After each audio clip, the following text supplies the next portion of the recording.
오늘은 우리가 함께 봉독한 로마서 14장 13절로 23절까지 있는 말씀으로 건강한 교회라 하는 말씀에 제목을 붙였습니다.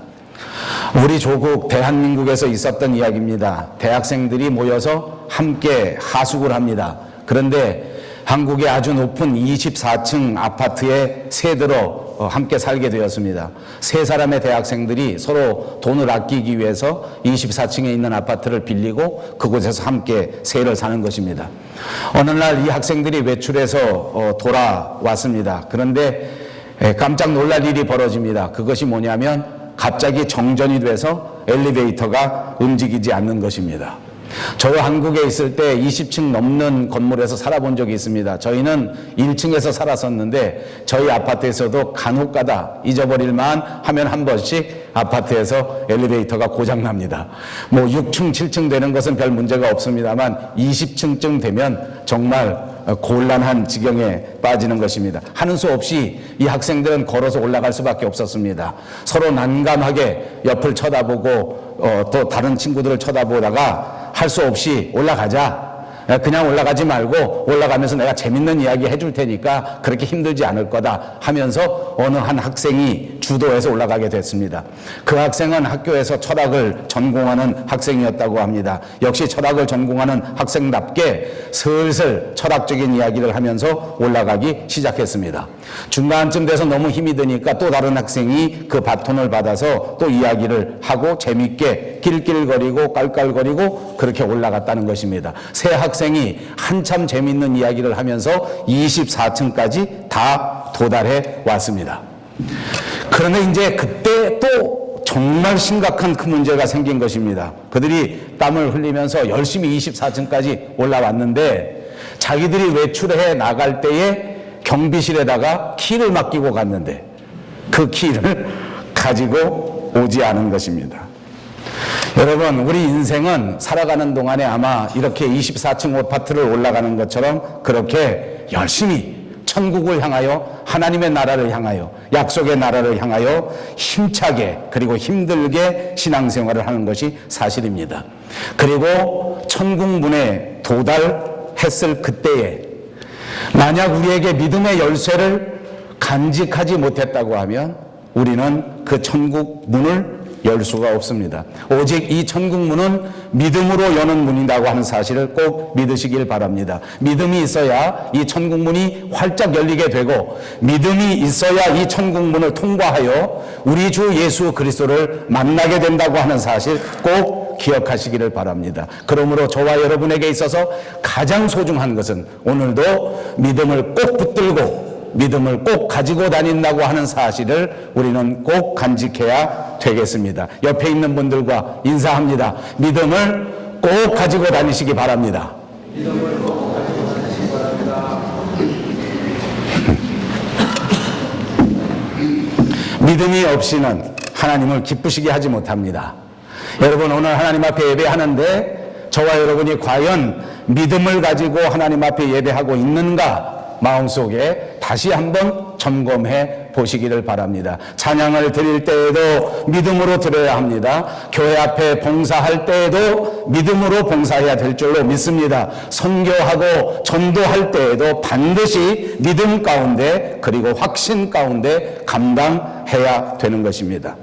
사도 바울이 오늘 이 로마서를 기록할 그때에는 이 로마 교회에 유대인들도 있었고 헬라인들도 있었고 이방인들이 서로 같이 혼합되어서 교회를 구성하고 있었습니다. 이렇게 여러 사람들이 모여져 있는 교회, 날마다 에피소드가 벌어집니다. 여러 가지 문제가 생깁니다. 여러 가지 문화의 충돌이 생길 수밖에 없었습니다. 그럼에도 불구하고 여러 사람들이 모여있는 이 로마 교회는 믿음 안에서 잘 성장하고 있었습니다. 그들이 믿음이 있었기 때문에 문화적인 격차도 극복할 수 있었고 그들은 믿음이 있었기 때문에 사람이 서로 다르지만 그럼에도 불구하고 서로 껴안고 서로 세워주고 서로 이해하면서 서로 용서하면서 아름답게 교회를 세워가고 있었습니다. 믿음의 성장입니다. 믿음의 성숙입니다. 교회의 성장이었습니다. 그런데 그럼에도 불구하고 또 교회 앞에 문제가 생겨집니다. 그것은 두 가지 문제였는데 지난 주간 우리가 생각했던 문제입니다. 하나는 먹는 음식의 문제입니다. 고기를 먹느냐 먹지 않느냐. 그리고 또 하나는 절기의 문제였습니다. 어느 날 하나님 앞에 예배를 드려야 하는가, 안식일에 드려야 하느냐, 주일에 드려야 하느냐, 아침에 해야 하는가, 오후에 해도 되는가, 이런 문제가 심각하게 발생하게 된 것입니다. 이런 문제 때문에 교인들 간에 심각한 문제가 생기고 갈등이 일어나기 시작한 것입니다. 그토록 아름답게 믿음 안에서 성장해 가던 이 교회가 점점점 갈등이 생겨지고 꽉 쪼개질 수밖에 없는 분열의 조짐이 일어나기 시작한 것입니다. 이런 소식을 사도 바울이 듣게 된 것입니다. 목회자의 마음속에는 정말 큰 아픔이 자리 잡게 되었습니다. 어떻게 하면 이 교회의 분쟁을, 이 교회의 어려움을, 이 교회의 문제를 조정할 수 있을 것인가 라는 생각 속에서 이 로마서 편지를 띄우게 된 것입니다. 그것이 우리가 주일마다 생각하고 있는 이 로마서 전체의 내용입니다. 여러분, 사실 로마 교회 성도들이 좀 더 믿음을 꼭 붙들고 믿음 안에서 살았다고 하면 이런 문제가 발생하지 않았을 것입니다. 그러나 그들은 믿음 생활을 시작했으면서도 믿음이 성숙하지 못하여 이런 문제가 발생하게 된 것입니다. 자기 자신이 믿고 있는 믿음이 전부인 줄 알았습니다. 자기 자신이 가지고 있는 지식만이 세상에서 가장 귀한 지식인 것처럼 착각하고 있었습니다. 또 다른 진리의 말씀이 있다고 하는 사실을 기억하지 못하고 우리의 마음을 더 넓히고 더 아름답게 하고 그리스도를 향하여 더 성숙해야 한다고 하는 이 엄연한 사실을 깨닫지 못한 채 자기 자신의 생각만을 내세우고 자기 자신의 지식만을 내세운 채 서로가 서로를 판단하고 서로가 서로를 비판하고 서로가 서로의 뒷말을 하기 시작하면서 교회는 분열될 수밖에 없게 된 것입니다. 사랑하는 여러분, 오늘날 우리가 살아가는 이 삶의 현장 속에서 그리고 우리가 섬기는 이 밴쿠버 영성교회 안에는 제발 이런 일이 발생하지 말기를 바랍니다. 특별히 우리 교회는 올해가 창립 10주년을 맞는 해입니다. 우리 교회는 더더욱 이 10주년에 더 건강하게, 더 든든하게, 더 성숙한 교회가 되는 것이 우리의 꿈입니다. 그래서 우리는 더더욱 열심을 품고 주님을 섬기는 교회가 되고자 하는 것입니다. 그래서 오늘 저는 이 설교의 제목을 건강한 교회라고 붙인 것입니다. 오늘 본문을 중심으로 해서 건강한 교회를 세우려고 하면 어떻게 해야 할까 하는 것을 마음속에 새기시고 더 큰 은혜가 여러분들에게 넘쳐나시기를 주님의 이름으로 축복합니다. 건강한 교회가 되려고 하면 첫 번째, 오늘 본문에 보니까 형제를 망하게 하지 말아야 합니다. 여러분 한번 따라해 보십시오. 형제를 망하게 하지 말자. 우리가 건강한 교회를 세우려고 하면 우리 주변에 있는 우리 형제를 망하게 해서는 안 된다는 것입니다. 왜냐하면 옆에 있는 형제를 망하게 하는 것, 옆에 있는 형제를 실족하게 하는 것은 성경에서 아주 엄격하게 금하는 것입니다. 심지어는 형제를 망하게 하고 형제를 실족하게 하는 자에게 반드시 심각한 형벌이 뒤따르게 된다고 하는 것을 경고해 주셨습니다. 예수님께서 신약성경 마태복음 18장 6절에서 말씀하시기를 누구든지 나를 믿는 이 작은 자 중에 하나를 실족하게 하면 차라리 연자맷돌이 그 목에 달려서 깊은 바다에 빠뜨려지는 것이 나으니라. 그리고 계속해서 경고하시기를 7절 말씀에 실족하게 하는 그 사람에게는 화가 있다라고 경고해 주셨습니다. 무서운 말씀 아닙니까? 오늘 우리가 같이 봉독한 본문 13절에도 이렇게 말씀하십니다. 그런즉 우리가 다시는 서로 비판하지 말고 도리어 부딪힐 것이나 거칠 것을 형제 앞에 두지 아니하도록 주의하라. 부딪힐 것을 두지 말란 말입니다. 거칠 것도 형제 앞에 두지 말라는 것입니다. 우리가 의도했던 의도하지 않았던 간에 형제들이 넘어지지 않도록 그렇게 행동하라는 말씀인 줄로 믿습니다. 우리가 신앙생활하는 동안에 먹는 것이 얼마나 중요한지 모릅니다. 그런데 먹는 것 때문에 옆에 있는 형제가 망하게 되면 안 된다는 것입니다. 우리가 살아가는 동안 마시는 것이 얼마나 중요한지 모릅니다. 그리고 사람마다 기호가 다르기 때문에 이런 것을 마실 수도 있고 저런 것을 마실 수도 있습니다. 그럼에도 불구하고 마시는 것 때문에 형제들이 넘어지거나 형제들이 쓰러지거나 형제들이 상처를 받는 일은 옳지 않다는 것입니다. 피우는 것 때문에 남들을 망하게 하는 행동은 결단코 옳지 않다는 경고의 말씀인 줄로 믿습니다. 여러분, 이쯤에서 우리는 스스로 생각해 보아야 합니다. 남의 행동을 생각하기 이전에 나의 행동을 한 번쯤 생각해 보아야 합니다. 남의 행동 때문에 내가 실족하고 남의 행동 때문에 내가 상처를 받기도 쉽지만 그보다 더 심각한 것은 나의 행동 때문에 다른 사람들이 상처를 받고 나의 행동 때문에 다른 사람들이 방해를 받고 나의 행동 때문에 다른 사람들이 망하게 될 수 있기 때문입니다. 본문 15절을 보십시오. 만일 음식으로 말미암아 내 형제가 근심하게 되면 이는 내가 사랑으로 행하지 아니함이라. 그리스도께서 대신하여 죽으신 형제를 내 음식으로 망하게 하지 말라. 본문 20절 상반절입니다. 음식으로 말미암아 하나님의 사업을 무너지게 하지 말라. 사랑하는 여러분, 오해하지 마십시오. 음식 자체는 불결하지 않습니다. 이 세상에 그 어떤 음식도 하나님 안에서 불결한 음식은 없습니다. 우리는 지난주 로마서 14장을 강의할 때에 우리 마음에 확정한 대로 먹을 수 있다고 하는 사실을 배웠습니다. 무엇이든지 믿음으로 먹으면 무엇이든지 믿음으로 마음껏 마실 수 있습니다. 그러나 내가 먹는 것 때문에, 내가 마시는 것 때문에 그것이 하나님의 영광을 가리우고 그것이 다른 형제를 상처받게 하고 그것이 다른 형제를 시험에 들게 하고 그것이 결국 다른 형제를 망하게 만든다고 하면 그것 때문에 하나님의 교회의 평판이 나빠지게 되고 그것 때문에 하나님의 사역이 무너지게 된다고 하면 그것은 안 된다는 것을 성경이 말해주는 것이요, 그때 우리는 우리 스스로의 행동을 돌이켜볼 수 있어야 한다는 것을 말씀해 주시는 것입니다. 사도 바울은 고린도전서 8장 13절에도 형제가 실족당하지 않도록 하기 위해서 스스로 결심한 것을 간증해 주었습니다. 그러므로 만일 식물이 내 형제를 실족해 하면 나는 영원히 고기를 먹지 아니하여 내 형제를 실족치 않게 하리라. 여러분, 사도 바울이 어떤 사람입니까? 그는 신학이 충만한 사람입니다. 여러분, 사도 바울이 어떤 사람입니까? 그는 신학적 지식이 충만한 사람입니다. 그러므로 그는 이 모든 지식을 알았습니다. 그는 스스로 하나님 앞에서 자유한 사람입니다. 무엇을 먹든지 무엇을 마시든지 하나님 앞에서 아무런 거리낌 없이 자유로운 자가 분명히 사도 바울이었습니다. 그러나 그럼에도 불구하고 그는 고기 먹는 일에 대하여 이와 같이 스스로 절제했다는 것입니다. 다른 사람들을 위하여 다른 사람들이 상처받지 않기 위해서 나는 스스로 고기를 먹지 않고 채소만 먹겠다고 결심한 것입니다. 그는 율법에 대하여 자유한 자이지만 그러나 고기 먹는 일에 대하여 자유하지 않았습니다.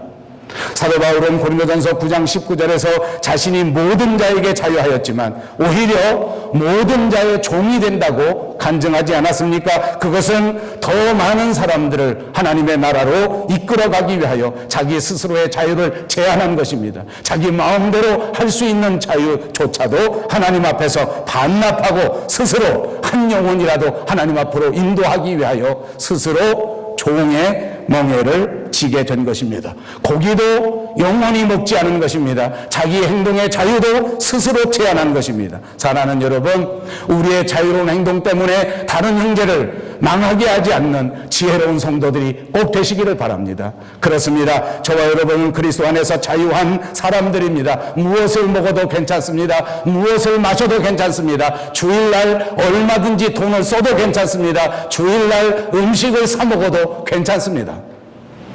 그러나 그럼에도 불구하고 우리 그리스도인들이 마음껏 절제 없이 돈을 쓰고 마음껏 행동한다고 하면 옆에 있는 사람들이 상처를 받고 옆에 있는 사람들이 마음에 부담을 가진단 말입니다. 저 사람은 교회 다니는 사람인데 왜 주일날 나와서 음식을 사 먹는가? 저 사람은 교회 다니는 사람인데 왜 주일날 비행기 타고 여행 가는가? 여러분, 주일날 비행기 탄다고 해서 성경에 문제될 일은 하나도 없습니다. 그러나 저도 주일날에는 비행기 타지 않습니다. 아무리 바빠도 타지 않습니다. 왜냐하면 목사가 왜 주일날 비행기 타느냐고 상처받는 사람이 있기 때문입니다. 사랑하는 여러분, 먹고 마시는 것 때문에 다른 형제를 망하게 하지 마시기를 바랍니다. 하나님의 나라는 먹는 것과 마시는 것이 아니란 말입니다. 하나님의 나라에 있어서 먹는 것도 마시는 것도 물론 필요한 일이지만 그러나 그것이 중요한 것은 아닙니다. 오늘 본문 17절을 보십시오. 하나님의 나라는 먹는 것과 마시는 것이 아니요 오직 성령 안에서 의와 평강과 희락이라.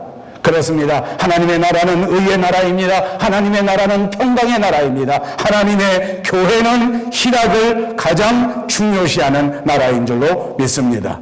그러므로 사랑하는 여러분, 그리스도인이 되었다고 하면 먹는 것에 목숨 걸지 말아야 합니다. 마시는 것에 목숨 걸어서는 안 됩니다. 아무리 중요하지만 먹고 마시는 일에만 집중해서 신경 써서는 안 됩니다.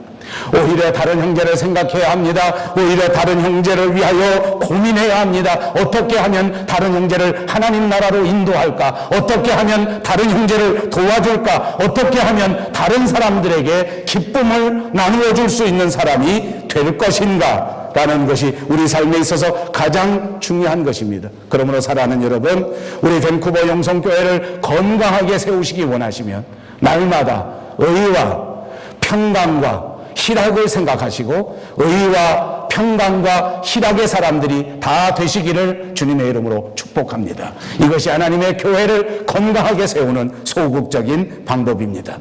그런가 하면 두 번째로 적극적인 방법도 있습니다. 그것은 화평의 일과 덕을 세우는 일에 힘쓰는 것입니다.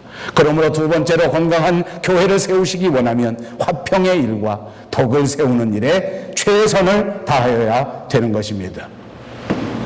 이 두 가지 요소가 결여된다고 하면 하나님의 교회는 아무리 훌륭한 교리가 있고 아무리 좋은 신학이 있고 아무리 완벽한 규범이 있다고 할지라도 그 교회가 무너져 버릴 수밖에 없는 것입니다.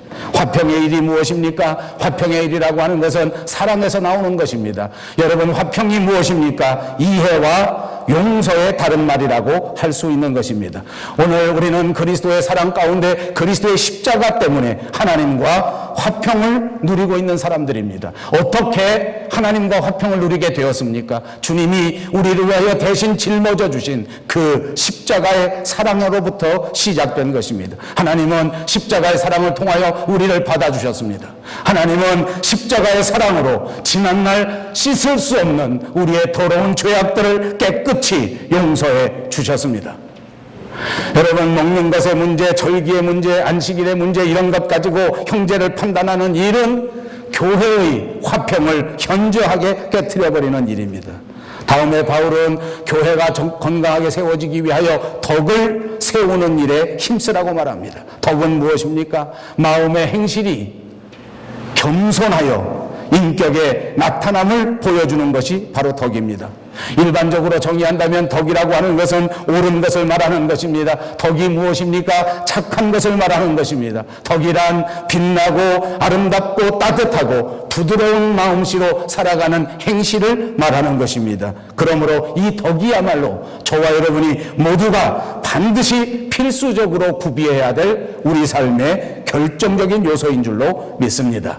그리스도인의 삶의 열매는 바로 이 덕이 되어야 합니다. 덕으로부터 시작하여 이 덕으로 아름다운 열매를 맺을 수 있는 저와 여러분, 그리고 우리 밴쿠버 영성교회가 꼭 되시기를 주님의 이름으로 축복합니다. 덕의 열매, 덕의 결실을 세워야 합니다. 여러분, 덕이 있는 사람은 어떤 사람인 줄 압니까? 남을 판단하지 않습니다. 덕이 있는 사람은 어떤 사람입니까? 남을 이해하고 용서하고 받아들이는 것입니다. 다른 사람들을 그렇게 넓게 용서하고 받아들일 수 있는 사람, 바로 덕이 있는 사람입니다.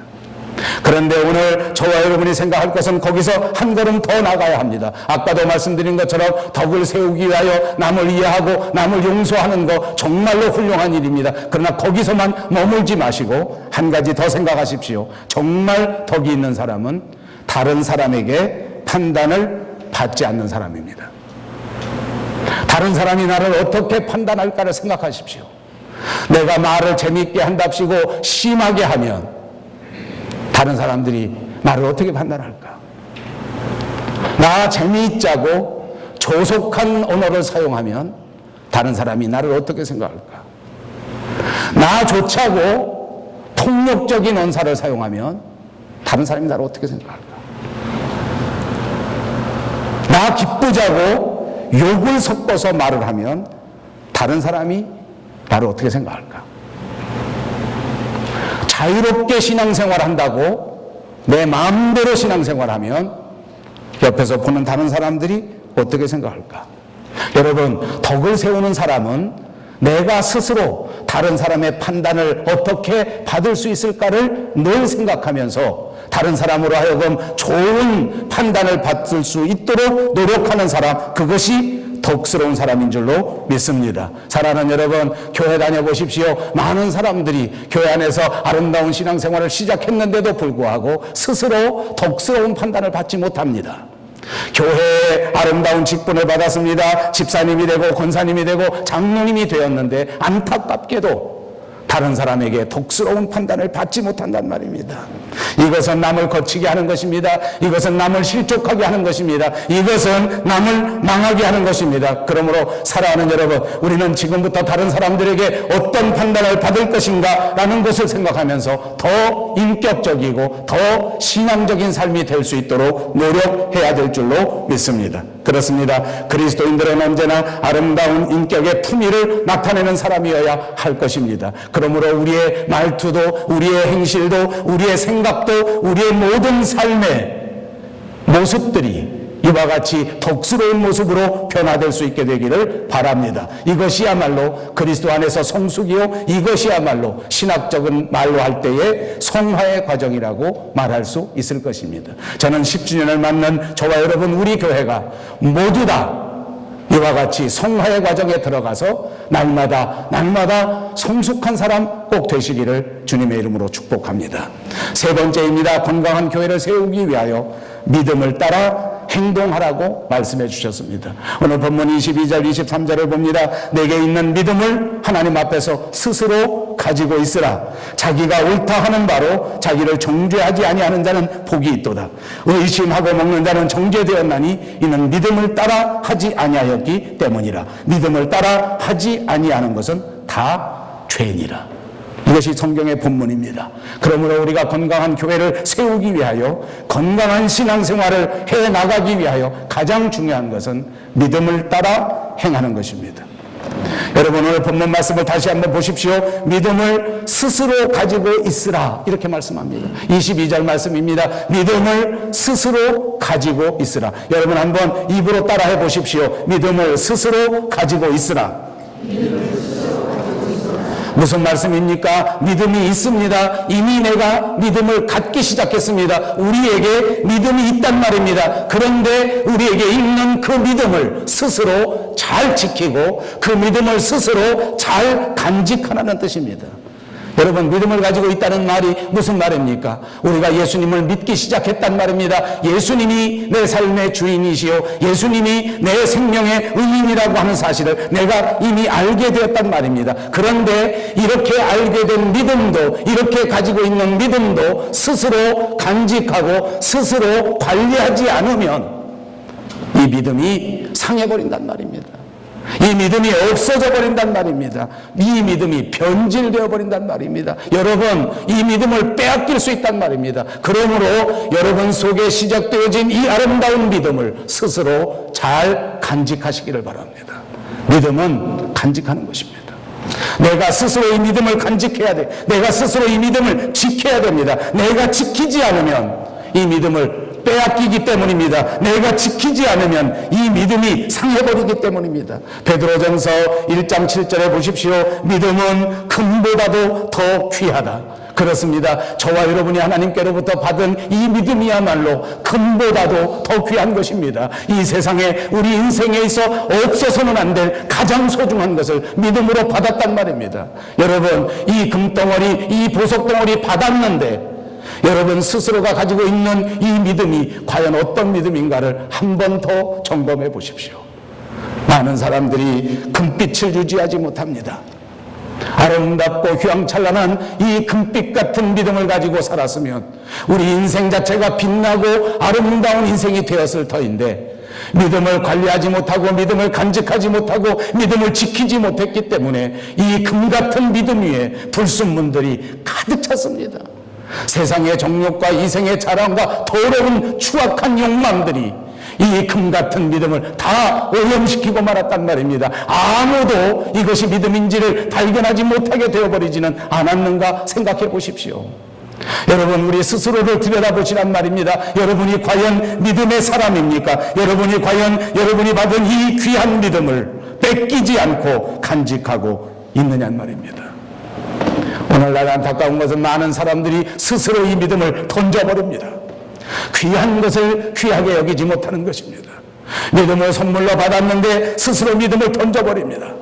아니, 이 귀한 믿음을 지키지 못하고 다른 데에 온통 우리의 관심을 빼앗겨서 어느 날 믿음이 없어졌는지도 알지 못하고 어느 날 믿음이 변질되었는지도 깨닫지 못한 채 그렇게 살아가는 사람이 얼마나 많습니까?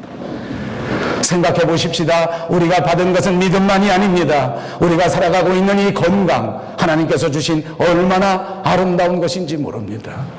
이렇게 건강할 수 있도록 하나님이 주셨는데 이것을 지키고 이것을 관리하고 이것을 통하여 하나님 앞에 영광을 돌려야 하는데 늘 있는 것인 줄 알고 저절로 생긴 것인 줄 알고 관리하지 못한 채 건강을 잃어버린 사람이 있지 않습니까? 우리에게 주신 물질, 하나님께서 금보다도 귀하게 우리에게 주신 것입니다. 우리에게 주신 가정, 우리에게 주신 직장, 헤아릴 수 없는 은혜 속에서 하나님이 주신 은혜인 것을 믿으시기 바랍니다. 똑바로 지켜야 됩니다. 잘 관리해야 됩니다. 만약 잘 못 지키면 어떻게 되는 것입니까? 다 없어져 버립니다.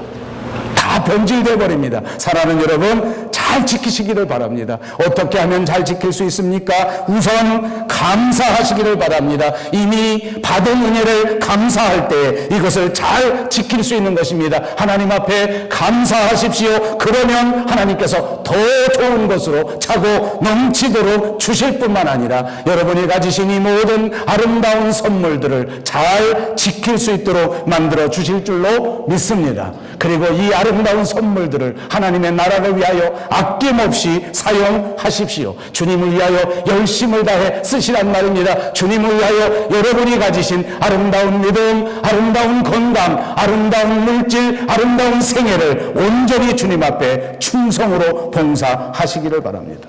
그러면 하나님께서 더 좋은 것으로 더 풍성하게 해주신다는 말입니다. 여러분, 쓰면 쓸수록 더 아름다워지는 것입니다. 사람의 몸도 그렇지 않습니까? 자꾸 쓰지 않고 자꾸 게을러지기 시작하면 그때부터 퇴화하기 시작합니다.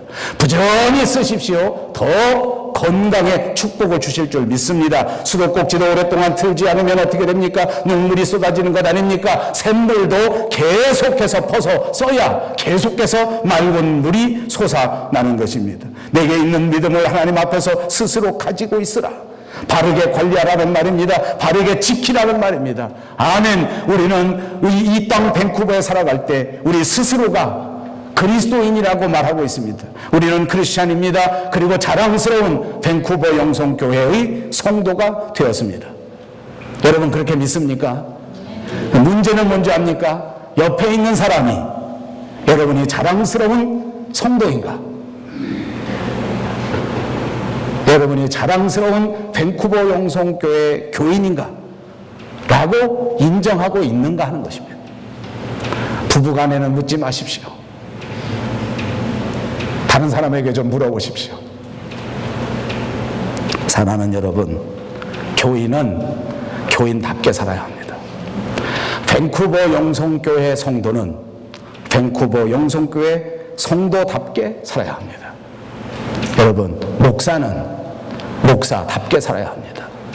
제가 밴쿠버 영성교회 자랑스러운 목사답게 살아갈 수 있도록 여러분 위해서 많이 기도해 주시기를 바랍니다. 장로님들도 장로님답게 살아야 합니다.